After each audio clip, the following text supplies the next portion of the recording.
It was a wild finish on Thursday Night Football. The Tennessee Titans have a big comeback to keep themselves in the front of the race of the AFC, beating the San Francisco 49ers. The 49ers loss, though, clinches the Dallas Cowboys to make the NFC playoffs. We're going to break down what happened in this game, but also we're going to get into the MVP talk because it's not just quarterbacks this year. There's a running back that's in the conversation, a wide receiver who's in the conversation, and maybe even some defensive players.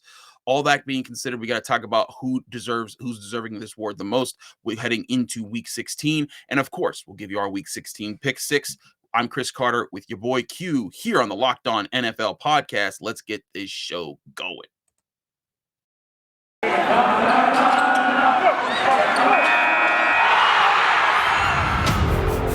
You are Locked On NFL, your daily NFL podcast. Part of the Locked On Podcast Network, your team every day.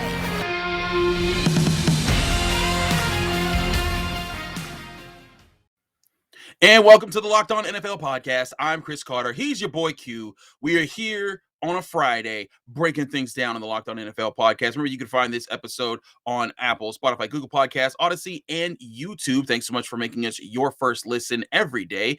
And this episode is brought to you by On Location, the official hospitality partner of the NFL. It's the only place to score a once-in-a-lifetime Super Bowl ticket and experience package. Visit onlocationexp.com/SB56 for more information or search Super Bowl On Location. Q, how you been, my man? Man, I am blessed. Glad to be here. Week 16. Already got one game in the books, and we got a fantastic slate of games for Week 16 action. Of course, it's Christmas Eve today. Very excited about that. Get your last-minute holiday shopping. But, yeah, man, this has been a fun season. It's been a roller coaster affair of seasons, but it's fun to always talk some NFL and be here with you on the show on a Friday. So, man, I'm excited. So let's get this thing going. Let's get this thing going. Let's talk about this Titans win because it was huge for them. They advanced to 10-5. They stumbled against the Steelers last week, but they are able to finish strong against the Niners. Now, the Niners jumped out to a 10-0 lead. It was looking like a real offensive struggle fest for both sides. But then the Titans kicked it on. Dante Foreman got in action, and A.J. Brown got back. It was back after he's been injured for so long. 18-yard touchdown pass. And then after Jimmy Garoppolo was able to get the Niners back the lead, you saw Bullock come out and they tied the game, but you saw that just Tannehill work his way down the field. Bullock hits a 44-yard field goal. Big win for the Titans here. And you look at the way they did it, Q, they were able to do it through the air, and A.J. Brown's return 145 receiving yards and a touchdown. What a showing from a guy that they've needed to come back for so long now. Yeah, no doubt about it. I mean, and the wide receivers for Tennessee have been, pretty suspect this season as far as availability. They've been out a lot. A.J. Brown, Julio Jones. When Julio's in the game, he goes out. When he gets, it's just one thing after the other. Of course, Derrick Henry is the key to everything as far as Tennessee goes. That's why I don't think they're going to go very deep into the playoffs, just because they don't have that guy, at least not yet. Now they might get him back for the playoffs, and if they do, well, then that's all bets are off. Who knows what happens? But I just don't think that their unit offensively is consistent enough. And I'll tell you this, as far as Thursday Night Football goes, I believe that San Francisco blew this game. They had multiple opportunities to really kind of step on the neck of Tennessee, and they didn't do it. Jimmy G gets loose with the ball like he does quite often, throws an interception, and kind of keeps that door cracked open for Tennessee to come back in, and they did. You let a team hang around, I don't care who they are, and Tennessee's a good team. You let a team hang around, they're going to come back to bite you. And I know San Francisco went and tied it up late in the game, but you just kind of felt like it was too little too late. There was too much time on the clock, and San Francisco's defense wasn't strong enough to hold Tennessee. So because of their failures of the offensive side of the ball, not capitalizing when they had that opportunity, they go back to Santa Clara, the Bay Area, with the L and wonder what the hell's going on next. And most likely you'll see Trey Lance sooner rather than later. Yeah, that was kind of the last straw for Jimmy G. For what he's been able to do with the Niners. He helped them get to a Super Bowl. It's clear he has a serious limitation. But on the other side, the Titans get back in the game. If they had won last week, they would have been the 1 seed. They were the 2 seed, but now this puts them back in contention for the 1 seed. As it's been a rough go in the AFC for anyone who's been atop the conference. But bottom line, also we got to look at this game. As I mentioned in the intro, the Cowboys Yeah. clinch a playoff spot because the Niners fell, because now they're 8-1 in the NFC, a crazy record they've done, and it just shows the work that they've put in this season. The NFC I mean, both sides have crazy playoff races, but when you look at the standings in the NFC right now, I mean, you're looking at the Packers at 11-3. There are 4 teams with 10 wins. And even with this loss, though, with San Fran, with those 4 teams having 10 wins, San Francisco still at 8-7 is at 6th place. They still would be in the playoffs. Now, granted, the Vikings, the Eagles, and the Saints all have to play. And if any one of those guys wins, they might tie them. It could get really interesting. But how does this impact both playoff races? Because the Titans are right back in that driver's seat to be the 2 seed. The Cowboys are keeping pace with the Packers. These are 2 teams to keep your eyes on in these playoff races. No doubt about it. And I think really I look at the NFC. I don't really look at the AFC and pay much attention to it because, again, like I mentioned, I don't really believe in Tennessee that much just because they don't have Derrick Henry. Now, again, if they get him back, fine. But I'm not a believer in Ryan Tannehill. No disrespect to any Titan fan out there. I'm just not a believer in Tannehill, not a believer in the consistency of Julio Jones and A.J. Brown. I love what Brown did on Thursday night, though, coming back in a vengeance, like you mentioned. If he could stay healthy, then he's a huge asset. But Julio Jones, I don't believe is going to be that guy down the stretch. I just don't. He just hasn't shown that all season long. He's been in and out of the lineup. But no Derrick Henry, no dice for me. So as far as the NFC goes, I think the Cowboys are right there in the driver's seat. I think they have a great chance to make a deep run. And the reason is they have damn good defense. They've got at least 3 really good edge rushers. They got 3 guys that can get to the quarterback quick, fast, and in a hurry. And if you have that, that makes guarding and covering the wide receivers that much easier, and it helps your defensive backs also create turnovers, which you've seen Dallas do in major way this season. So I think that Dallas has a better opportunity to make a run just because of that defensive pressure that they get. No, I agree.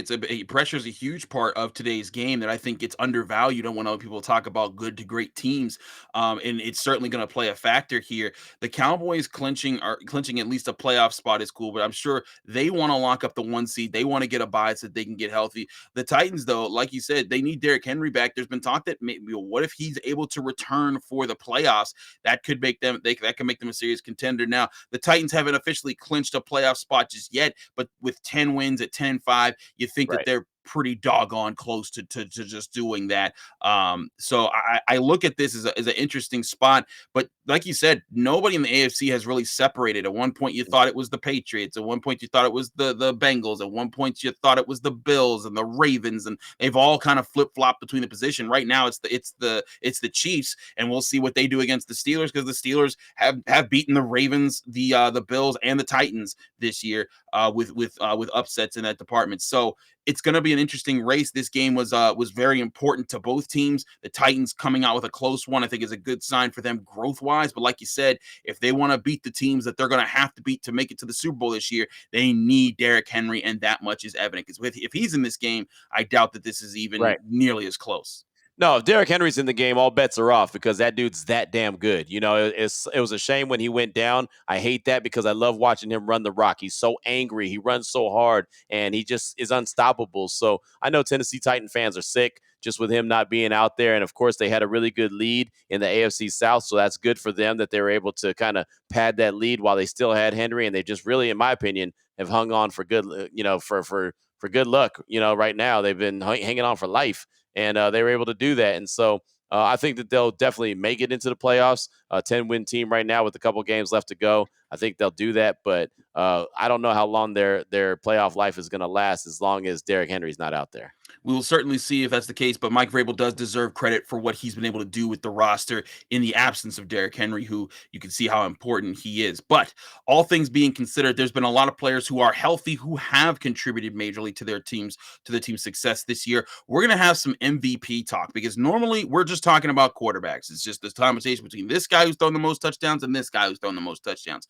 But this year, there aren't as many quarterback stats that are through the roof, and there's some other offensive players, namely a wide receiver and a running back, that have inserted themselves in the conversation, and even some defensive players who have inserted themselves. We'll talk about that, who's most deserving of the MVP award in the NFL in a bit here. But first, I got to tell you guys about Built Bar. This holiday season, grab the protein bar that tastes like a candy bar, or even better, like a holiday candy bar. Built Bar, filled with so much holiday goodness, rich with decadent flavor, covered in chocolate, but amazing low in calories, sugar, net carbs, and fat, but high in protein. That means you get the best of both worlds, being both delicious and hungry.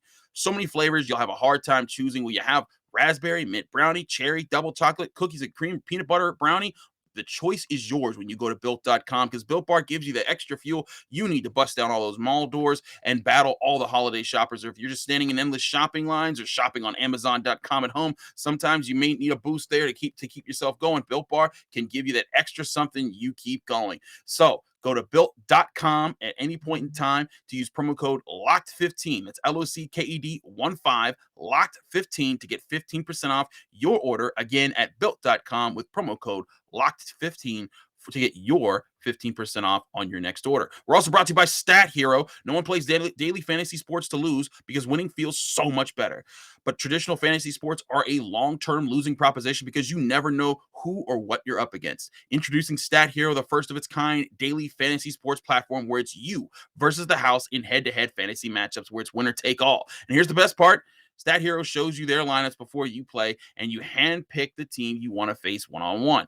This never-before-seen innovation of fantasy sports and sports betting hybrid has Stat Hero players clocking odds that are over 4 times better. Why? Because you don't have to compete against the thousands of experts and unknowns. Stat Hero puts you in control of your fate. With Stat Hero, you are in control of the stakes. You decide how much you're going to play for, and Stat Hero has no choice but to take it, because they're daring you to beat them. Stat Hero head-to-head is what daily fantasy should be, one-on-one. Sign up for free right now at stathero.com/lockedon. Use promo code LOCKEDON for a 100% deposit match. That's stathero.com/lockedon. Use promo code LOCKEDON for a 100% match. Again, stathero.com/lockedon. Promo code LOCKEDON. Terms and conditions apply. All that being said, let's get right into our next topic, Q.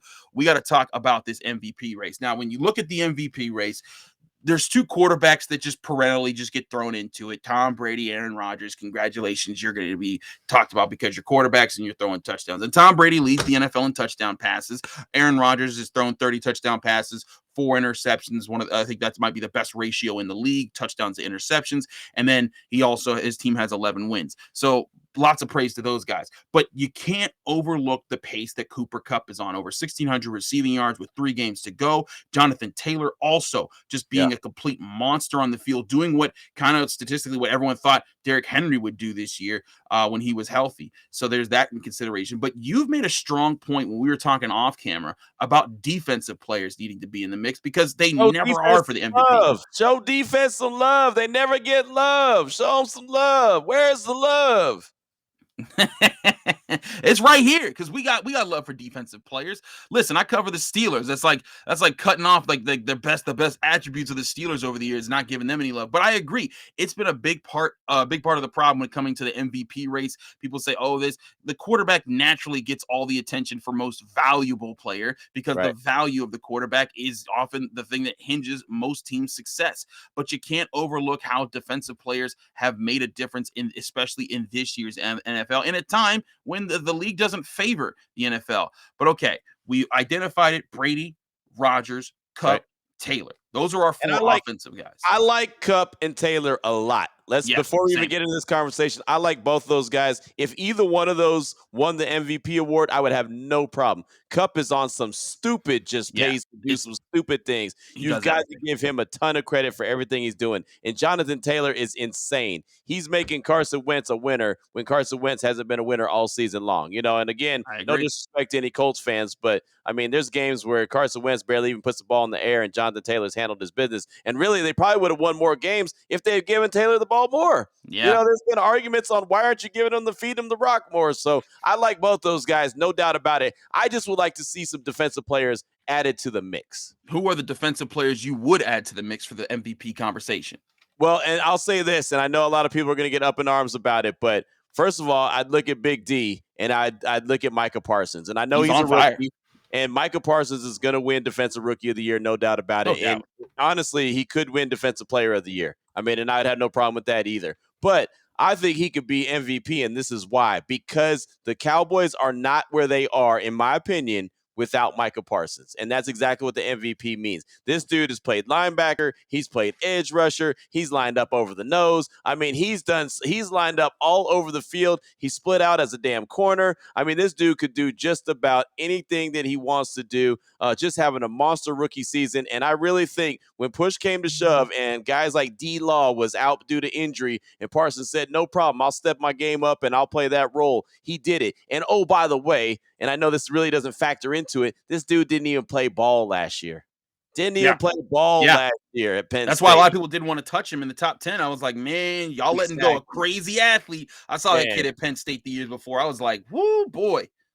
Yeah, he is an absolute stud. I mean, just the stupid numbers. This guy has played in 14 games out of 14, 71 total tackles, 12 sacks, 3 passes defense, and 3 forced fumbles. And the reason I ran off those numbers real quick, normally when you have a guy who's a sack specialist like Parsons is with 12 on the season as a rookie, he would probably have, 40, 45 tackles, 50 tackles. This dude's got 70. 70.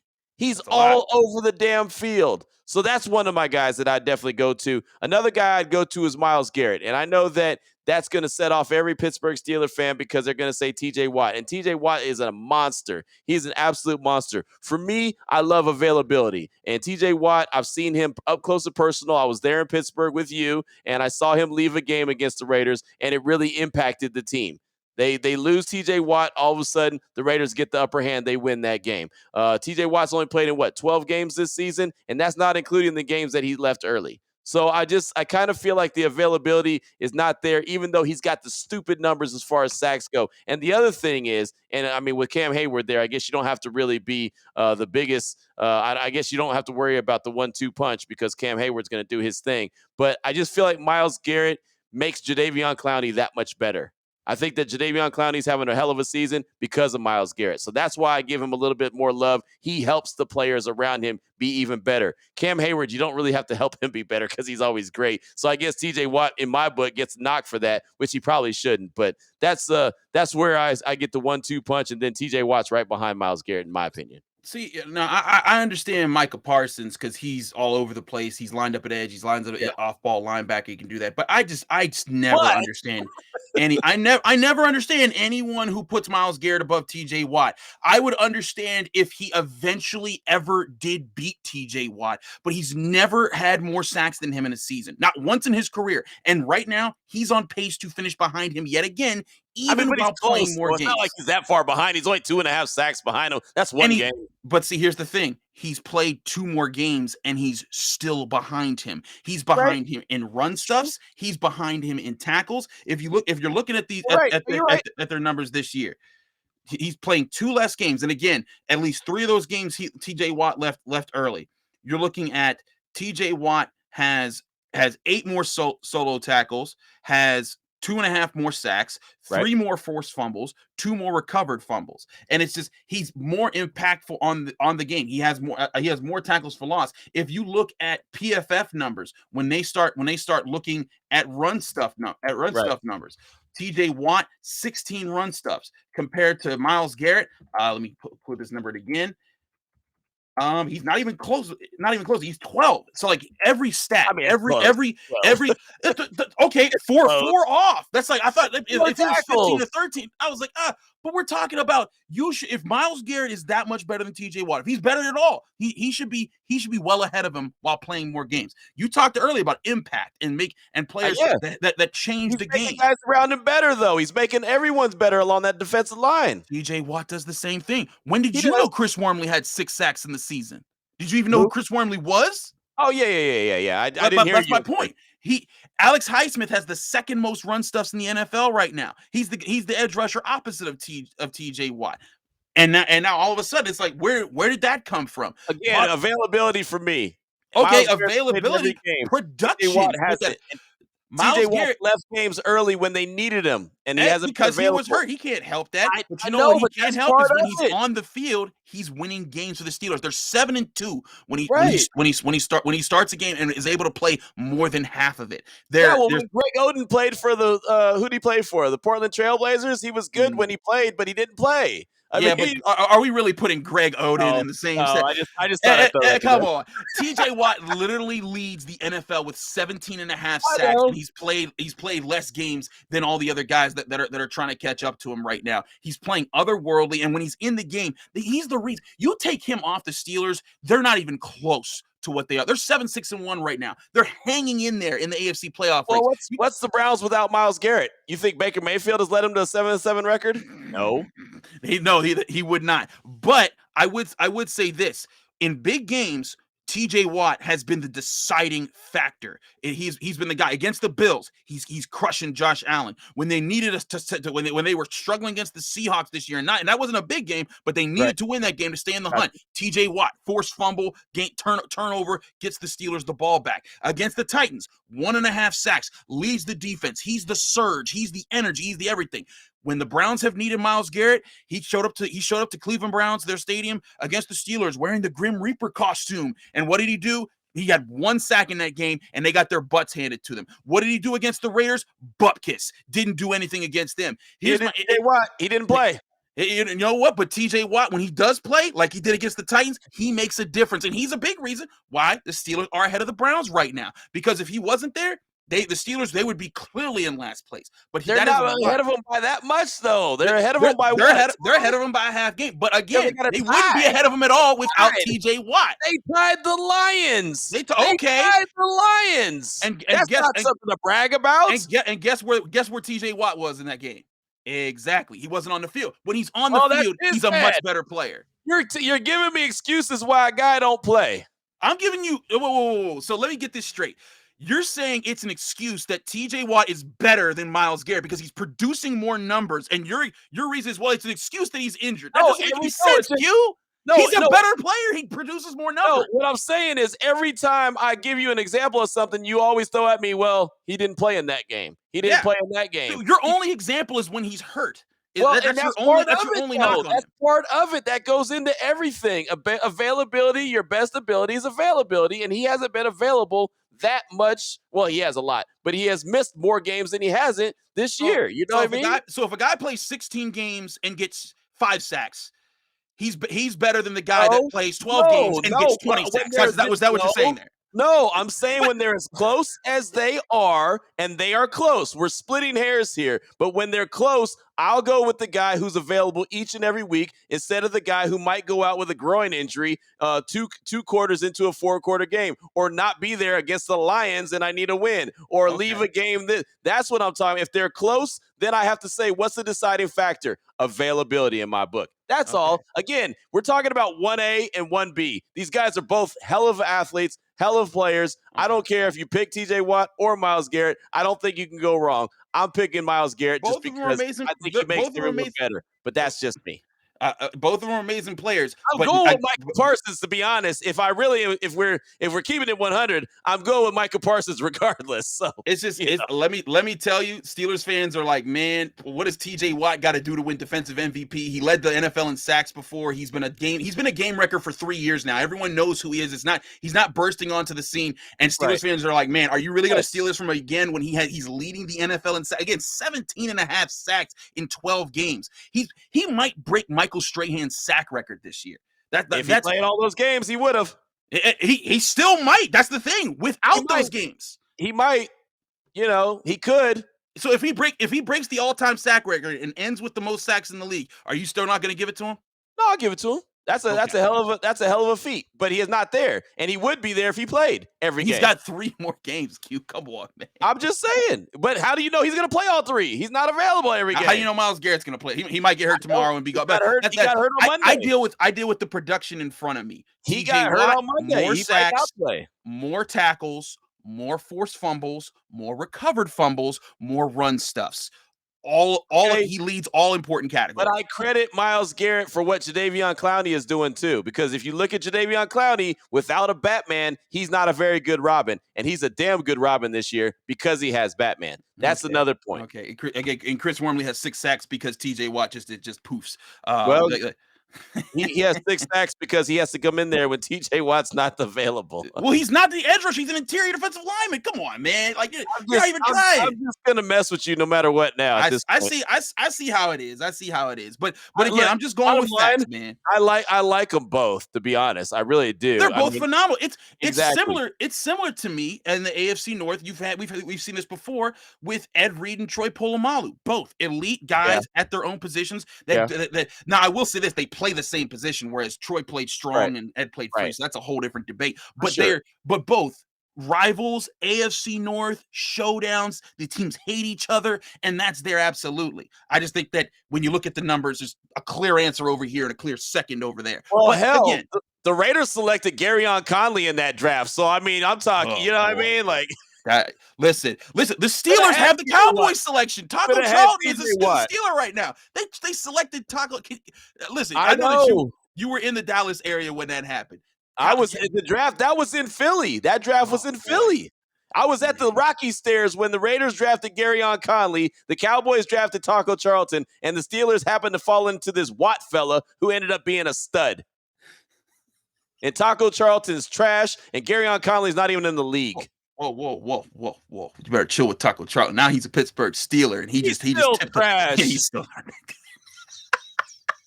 I've had tacos that are better than him. Whoa. But you did live in Texas for a long time, and tacos are good in Texas. And now I'm on the West Coast. I'll take some Tex-Mex over Taco Charlton any day. All right, but okay. Bottom line, who is your NFL MVP right now if you had to choose? Oh man, I mean, after all these debates going back and forth, I know Micah Parsons is going to win Defensive Rookie of the Year. They're not going to give him the MVP. I know that. I hate the fact. You know what? I'm going to go with Jonathan Taylor. Okay. Just going to go with Jonathan Taylor because I think he has an actual chance. I think everything we just argued doesn't matter because it doesn't have a chance anyway. Right. But I'll say Jonathan Taylor. He has a dark horse. Dark horse. That's what he's the dark. He is dark a dark short, whatever you want to call it. It's dark skinned. I was going to say you're the dark short. My bad. I'm sorry, I couldn't resist that. You're right. You're not wrong. You're not wrong. That's what happens when I'm doing a show and I can see the yellow guy across from me. I start messing up my colors. We have to move on before we say anything crazy.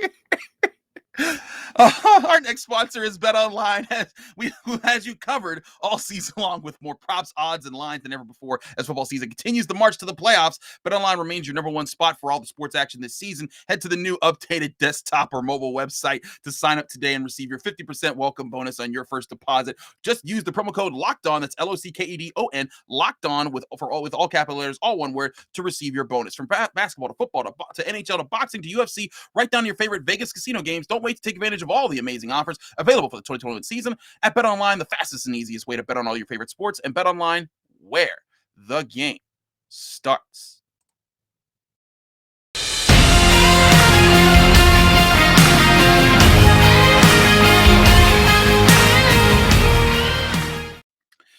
We're going to wrap it up here with our pick 6. We got to go through these picks fast because we spent way too much time arguing about TJ Watt, Myles Garrett, Cooper Kupp, and Jonathan Taylor and all that nonsense.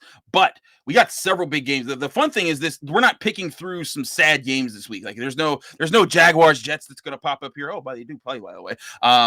But let's get to the games that matter. Saturday games. It's going down. 7-7 Browns at 11-3 Packers. Browns need this to stay in the AFC race. Packers trying to lock up the 1 seed. I'm going with the Pack at home. They almost lost to Tyler Huntley last week. That was a little scary. But I like Tyler Huntley, by the way. I like him. He's played well. He's shown, hey, I deserve some more chances in the NFL. But I think the Packers see that as a wake-up call, and they win at Lambeau.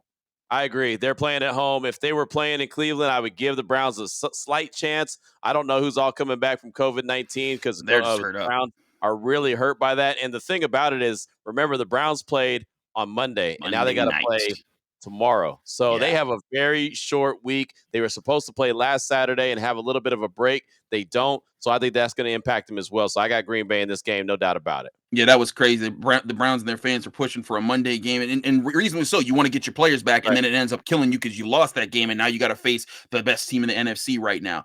But the team that used to be the best team in the NFC is the Cardinals. They host the 8-6 Colts. The Cardinals, they lost to the Lions. Yeah. They lost to the Lions. You were talking about how the Steelers tied the Lions, but the Cardinals lost to them. And now everyone's wondering, wait, what happened to these guys? Where did they go? And people are starting to wonder, is Kingsbury, is this what he's doomed to just be as a head coach, falling late in the season? Yep. I don't know if he's doomed to that cue, but I do think the Colts can win this game and will win this game with their ground game to try and neutralize what the Cardinals do on offense. I think that that's going to be their ticket to success, and it's going to be a crazy and a stupid win, but the Colts will go to Arizona and find a way to win at University of Phoenix Stadium. Am I crazy?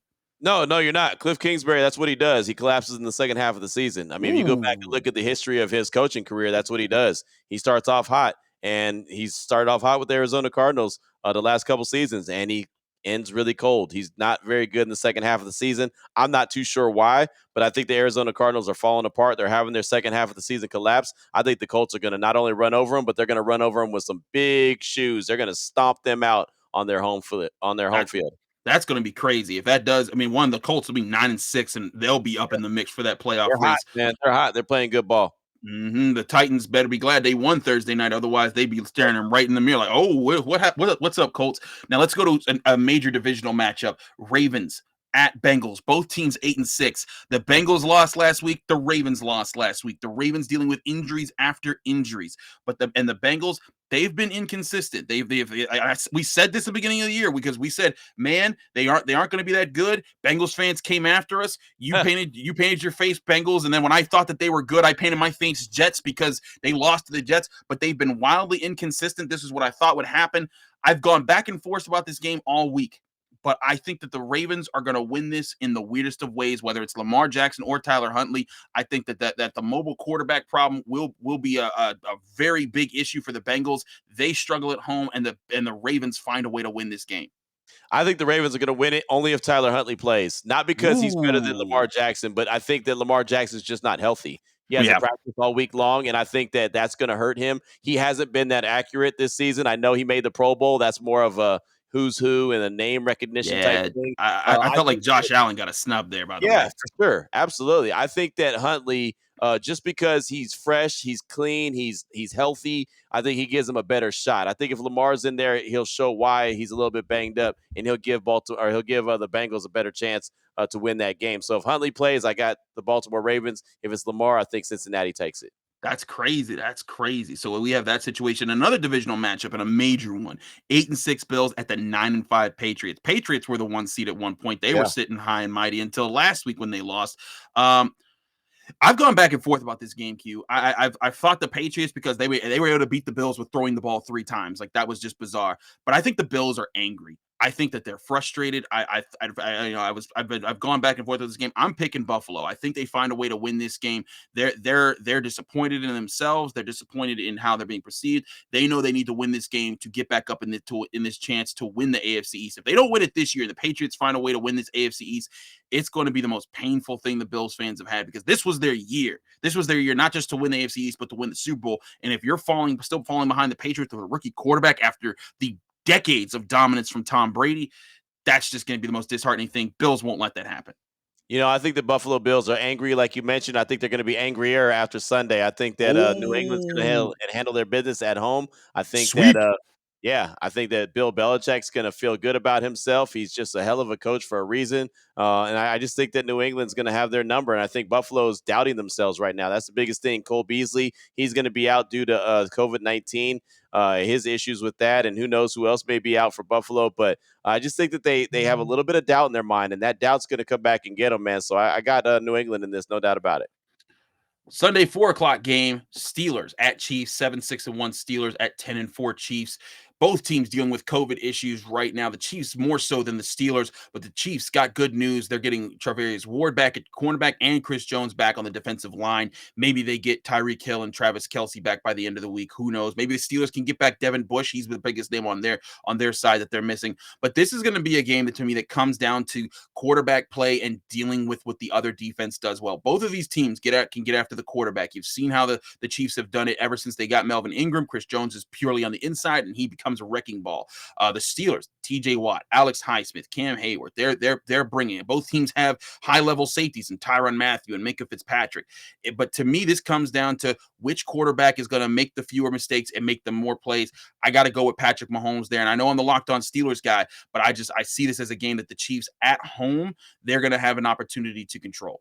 Yeah, I agree. I agree 100%. Arrowhead is a different place. It's a different animal. It's packed with fans this year. I think that Kansas City's on a nice roll. How they finish the season off is going to be interesting, but that defense is playing really well. Yeah. And I think that the Steelers offense will make a couple mistakes, and the Chiefs defense is going to force those mistakes. So I got Kansas City in this one, no doubt about it. It's going to be an interesting one. Finally, last 4:00 game here, last pick here. Your boys, the 7-7 Raiders host the 7-7 Broncos. Raiders gutted out a win last week to stop themselves from falling into obscurity, but they need to do it again against the Broncos. Now, Teddy Bridgewater, he's okay. They're saying that he's not seriously damaged. He's recovering well, but this is a game where now Drew Lock is going to have to play at quarterback for the Broncos. Big question marks here for the Broncos. Can they get started? I'm going with Denver, though. I know they're on the road. I know the Raiders are coming off a big win, but I see the Raiders with a short week. I see the Broncos with their defense, and I think that they'll be a little motivated to play for Teddy Bridgewater for what he's gone through. I think that the Broncos find a way to win this one. He's out. He's out. He's already ruled out. What'd you say? Teddy Bridgewater's out. Yeah, I'm saying they're going to play for him. They're going to play for him. I got you. Drew Lock's going to play. Yeah. Right. Okay, I got you. I was like, I thought you just said Drew Lock is playing. Okay. No, Drew Lock is playing. I'm saying, but it's going to be like a Brian song thing. Like, we're going to play for our dude who's hurt up. Teddy, you're my boy, Blue. You're my boy. Stupid. But yes. Hey, we love you, Teddy. Love you, Teddy Two Gloves. I think it's been inspirational to see the Raiders fight back the way they have, but it was remarkable that they pulled it off last week, but I think that they're just running out of gas after what's just been a very unfortunate season with John Gruden, with Arnett, with Ruggs, and then last week with Cleveland moving their game. I think it's just it's a lot of circumstances that stack up against them. No, it is. It's a lot. And I don't know what team's going to go out there. And that's the thing. The Raiders have been so inconsistent throughout this year. You think that, okay, they're playing really well like they did against Dallas on Thanksgiving. And then all of a sudden they, put up some stinkers. So I'm not sure what team's going to show up. Are they going to come out on fire? If they do, if they can find a way to slow down the run, I think they win. I'm going to pick them to win only because they're at home. And they at some point need to start learning how to win at home. They're 5-10 since moving to Vegas. That's not going to get it done. So, yeah, exactly. So they're doing really well on the road. So they need to find a way to start winning at home. So I'm going to give them a little boost and tell them that they're going to win this one. But, I mean, this is a toss-up, man. There's a reason why both these teams are 7-7. Denver's got a strong defense, and the Raiders are strongly inconsistent. So I'm going to go with the silver and black because they're home, but it's not a very confident go with the silver and black. I'll tell you that. Listen, it's not a very confident going with the blue and orange of the Broncos now on my end either. Both, it's just, whatever. It's just one of those matchups. But we have some interesting games here. We are split with Broncos Raiders. We are split with Bills Patriots. And I think that's it. Everything else we've picked the same. Ravens. I picked the Ravens. That's right. I picked the Ravens. That's right. I picked the Ravens with Huntley only. Yeah, that's right. So if Lamar Jackson plays, you switch. So you have a contingency split there. So I see what you're doing. But Q, it's always fun to do this Friday show with you, my man. Always a pleasure, man. Let people know can find you, follow you, and get more of your work. Yeah, you can always get me on Twitter at your boy Q254. That's Locked On Bets, Locked On Raiders, of course, Locked On NFL radio show. You can always catch me on Twitter as well. You can see what kind of guests I have coming up at your boy Q254. It's that simple. Put out the show each and every day, super early in the morning. So no matter what time you're on the road or you're traveling somewhere doing what you got to do, you can always find me. What about you, Chris? You can find me on Twitter and Instagram at Carter Critiques, as you see below. If you want to follow me, all my work, I write on the University of Pittsburgh's football and basketball teams for DKPittsburghSports.com. I host the Locked On Steelers podcast every day, Monday through Friday, on Apple, Spotify, Google Podcasts, Odyssey, and YouTube, just like you can find this Locked On NFL show and your boy Q's Locked On Raiders show. Thanks so much for checking us out. Hope everyone has a happy holidays, happy Hanukkah, Merry Christmas, happy Kwanzaa, all of the holiday things. We'll be back at you next week right here on the Locked On NFL podcast.